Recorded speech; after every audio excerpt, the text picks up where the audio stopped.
We are at the Jewel of the Desert. This is the El Centro Naval Air Force Base. No, Air Station. Air Station.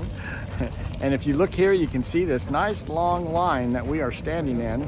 It wraps all around. We have already been standing in line for at least a half an hour. And we are going to go to an air show today.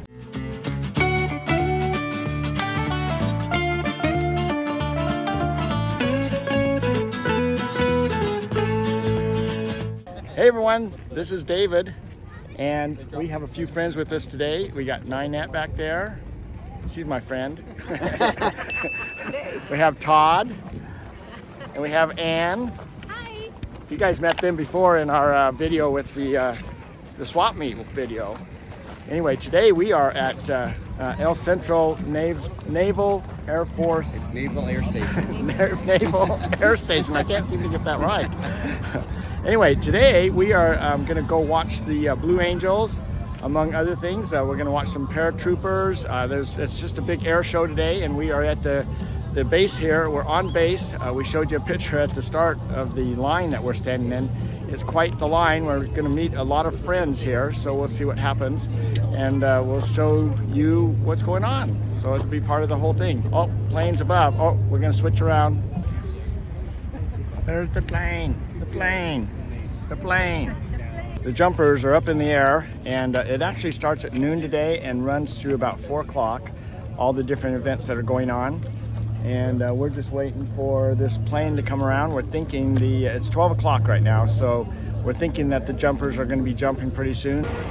Well, there is the flag. We can hear the national anthem and way deep in the background being played, so it has started.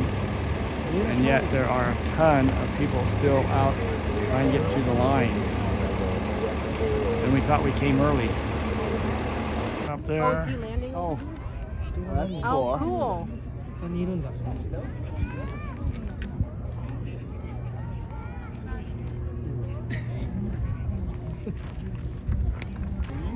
There's Minnie Mouse way up there. Look at this one. Let's see, it's through the lines right there. You sit behind me. This guy's got 3 chutes. Oh, look, they're doing acrobats there. They're hooked up, to, yeah. They're linked up. Oh, they're all going to land together. No, There are 3 people connected to those.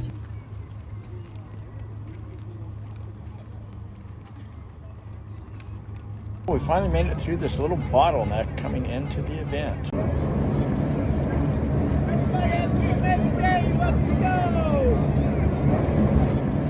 All kinds of things to look at here, and as you can hear, they also got this announcement going in the background. They're telling about every different activity that's going on, a little bit about each one of the planes that are going to be showing today, and also they talk about the Blue Angels here and how in January they come here. This is their home base during the winter months as they train, and once they've all trained up, then they put on different shows, and this is the first show of the season. Okay, so I have Chaz here. Can you see Chaz? And he's talking about this plane right behind us, so maybe you could just kind of explain really quick for our viewers what this is. Yeah, sure. So this is E2C Hawkeye. It's an airborne command and control aircraft, carrier-based. So our main job is to launch off the carrier when we're out at sea, get up high. We use our radar and other sensors to build a picture of what's around the carrier, so ships, aircraft, anything out there. We identify it, figure out what it is, and then we can direct friendly forces appropriately. So we're talking with fighter jets, F-18s, F-35s, helicopters, other friendly ships, surface ships, kind of reporting back to commanders, admiral, everything else, and telling those fighters and everybody else where to go, what to do. So we're kind of that link between the command structure and the other aircraft out there over the carrier. Cool. That's great. And you're based out of where? We're based out of Point Magoo, just over on the coast. Okay. We're on the coast. Okay. Well, And you're thanks, originally Chaz. Myself? Yeah. Cleveland, Ohio. Cleveland, Ohio. See, Todd should be doing the interview. He's doing great. So Cleveland, Ohio, and you're in the Navy. Yep. Good job. Thank you for Brown. your service, by the way. All right, thank you. So I was just wondering if you could explain what the A-10 Okay, the A-10 is called, nicknamed the Warthog. Tank killer was its original purpose. Been very effective in ground combat. It was very big in Afghanistan. Actually, there was a push recently to get rid of it. And you got to realize, I don't know how much. I saw one plane was $35 million. So when they took the idea that they're just going to quit using something and going to scrap something, that seems like a waste of money. But the Air Force finds it very effective for what it does. It is the kind of the only plane in anybody's arsenal that is designed for ground warfare, where everything else, they could do that, but its ability is to fly very low and very, very slow, below radar, terrain hugging, kind of like a helicopter would almost do, but a little faster than that. So kind of a very unique. And if you ever get to hear one fire its guns, they call it a burp. It's pretty interesting sound. I don't do a very good job imitating it. Just try. Burp, burp, burp, burp, burp. It's a chain-fed bullet, so that's what it sounds. So they call it burping. Look, it's waving at us.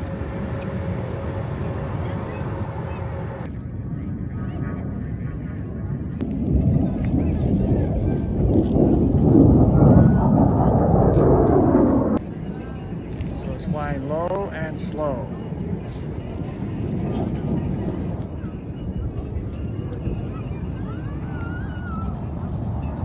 So this is a C-130. It's a Model J, whatever that is, some special edition, designed for carrying troops, supplies, etc. The nice thing about them, they can land just about anywhere. They don't need to necessarily have a runway because they have a very short takeoff and landing distance. This plane in particular is called a Fat Albert. This is a special demonstration plane that the Navy uses. So that's this plane itself is called Fat Albert. Oh, okay. Not all the planes that are this design. That would be a Hercules. Oh, okay, cool. Good to know. It's been around forever, since Vietnam for sure, and so So it's older than you?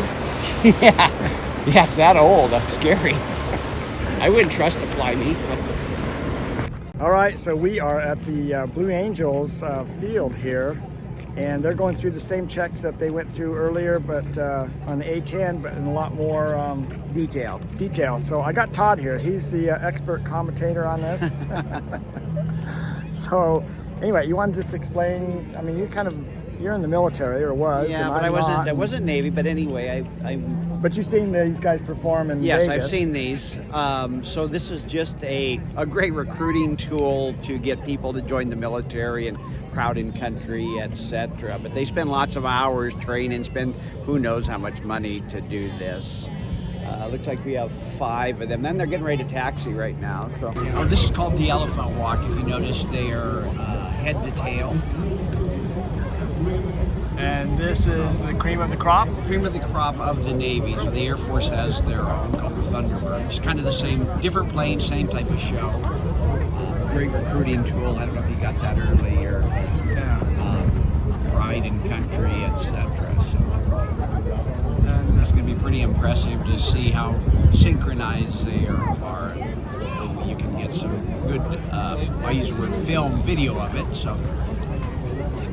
We're going to go up a little higher so we can get over people's heads. Yeah. I don't know what the deal is with the last one here, still hanging back.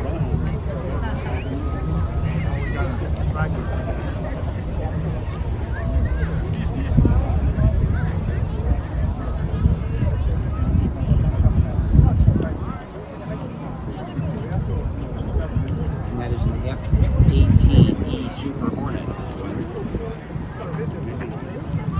F-18E Super Hornet is the type of plane. That's what the Navy's using. Navy's, they use F-16s. There's the sound of freedom. He's going the opposite way. Because they're going to fly at each other.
Okay, well, that kind of finishes the show today. We've seen quite a few things, and to be honest with you, it's probably a lot better to be here in person. So, you know, just watching the videos and the pictures, you don't quite get the same Or effect. smelling the fuel. Or smelling the fuel. Well, now we know a little bit more about Todd. About JP4, yeah. He the loves smell the of fuel. freedom. The planes are the sound of freedom. The fuel is the smell of freedom. There you go. So anyway, so thanks for watching. We'll catch you guys down the road, and if not, then maybe on our next video. Take care. Bye. Peace out.